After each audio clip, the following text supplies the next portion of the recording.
நம்ம முதலீடுனாலே ஆ என்ன நெனைக்கிறோம் அப்டின்னா, அது சேவிங்ஸையும், முதலீடையும் குழப்பிக்கிறோம். சேமிப்பு என்பது வேறு, முதலீடு என்பது வேறு.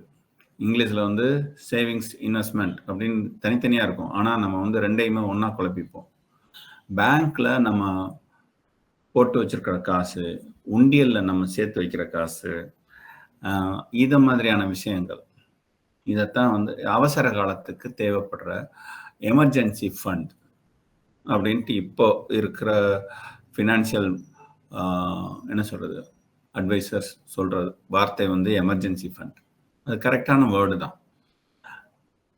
அதோட அளவு வந்து எவ்வளோ இருக்கணும் அப்படின்னா, நம்ம மாசத்தோட 1 மாசம் சம்பளம் எவ்வளோ இருக்கணுமோ, அவ்வளோ இருந்தா போதும்.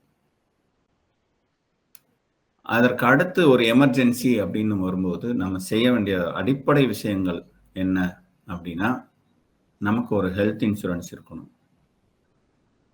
வருமானம் சம்பாதிக்கிற ஒரு குடும்பத் தலைவர் வந்து, ஒரு லைஃப் இன்சூரன்ஸ் போட்டு வச்சுக்கணும். லைஃப் இன்சூரன்ஸ்னோன எல்ஐசி ஜீவன் பாலிசிஸ் எல்லாம் இருக்கும்ல, அந்த மாரி பாலிசிஸ்